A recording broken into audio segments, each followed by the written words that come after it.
boy, this is going to be good, I can tell.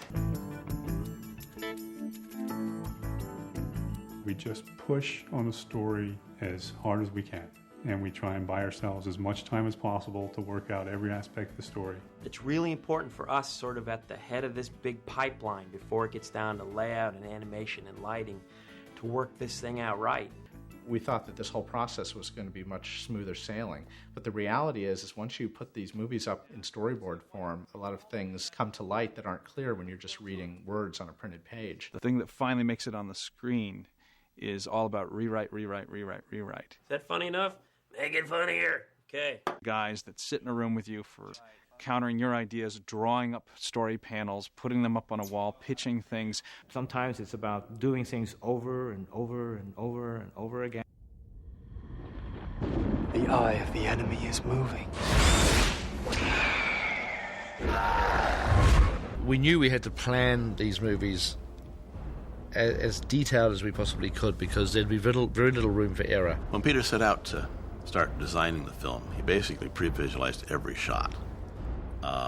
Sometimes with a high level of detail, sometimes just as a sketch. It's to give everyone, including Peter, a good feel as to, okay, this is what the flavour of the film is. And he ended up storyboarding all the films. You know, basically every frame we see in these films had already been storyboarded by Peter. The storyboarding process was the most basic form of pre-visualizing the film. You get an idea, okay, we pan from this character to this character, we tilt down from this object to that object.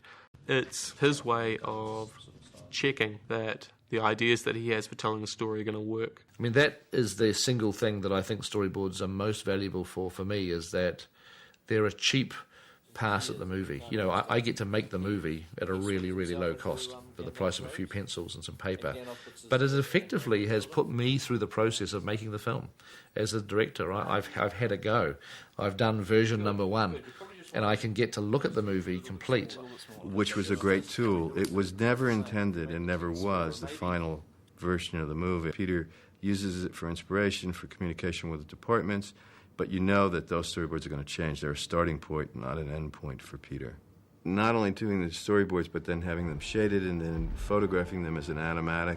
And he screened us this animatic, and it was a trip to read the script and talk about the script and get ready for the process of making the film, and then suddenly see a very rough compilation of those ideas put onto the screen.